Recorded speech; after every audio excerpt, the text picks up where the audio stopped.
പള്ളൂരുത്തി വെളിമാർക്കറ്റിൽ 300 കിലോയ്ക്ക് അടുത്തു വരുന്ന പഴകിയ മത്സ്യങ്ങൾ പിടികൂടി. ഭക്ഷ്യസുരക്ഷാ വിഭാഗം നടത്തിയ പരിശോധനയിലാണ് മാസങ്ങളോളം പഴക്കമുള്ള ചീന മത്സ്യങ്ങൾ പിടിച്ചെടുത്തത്. ഭക്ഷ്യ ഉപയോഗയോഗ്യമല്ലാത്ത മീനുകൾ കണ്ടെടുത്തതിനാൽ എറണാകുളം ജില്ലയിലെ വിവിധ ചന്തകളിൽ തുടർന്നും പരിശോധനകൾ ശക്തമാക്കുമെന്നും അധികൃതർ.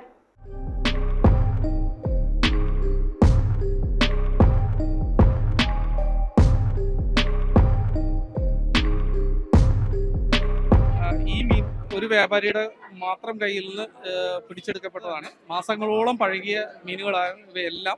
പരിശോധനകൾക്ക് തെല്ലൊരു അയവ് വന്നത് മുതലെടുത്താണ് പള്ളൂരുത്തിയിൽ ചീന മീനിന്റെ കച്ചവടം. കേര, പിലോപ്പി, ചൂര, സ്രാവ്, പാമ്പാട എന്നിങ്ങനെ കൊച്ചിക്കാരുടെ പ്രിയ മത്സ്യങ്ങളെല്ലാം വില കുറച്ചെത്തിച്ചായിരുന്നു പള്ളൂരുത്തി വെളിമാർക്കറ്റിലെ വിൽപ്പന. എന്നാൽ പൊതുജനങ്ങളുടെ വ്യാപകമായ പരാതിയെ തുടർന്ന് നടത്തിയ പരിശോധനയിൽ 200-ലധികം കിലോയോളം പഴകിയ മത്സ്യങ്ങളാണ് ഭക്ഷ്യസുരക്ഷാ വിഭാഗം ഇവിടെ നിന്നും കണ്ടെടുത്തത്. ഏകദേശം 3 മാസം 4 മാസം ഒക്കെ പഴക്കമുള്ള ഒരുപാട് കാലപ്പഴക്കമുള്ള മീനുകൾ ഉൾപ്പെടെ ഇദ്ദേഹം സൂക്ഷിച്ചിരുന്നു. ഇദ്ദേഹം ഇവിടെ എത്തിയിട്ടില്ല.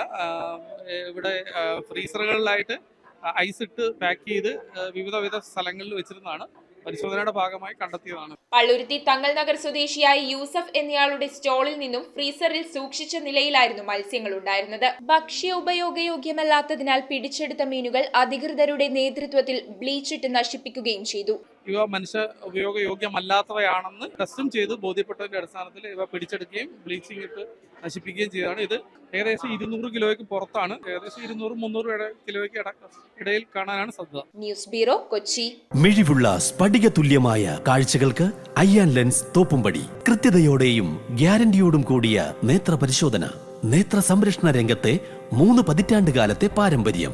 അയ്യാൻ ലെൻസ്, കണ്ണുകൾക്ക് തുണയായി എന്നും നിങ്ങളോടൊപ്പം.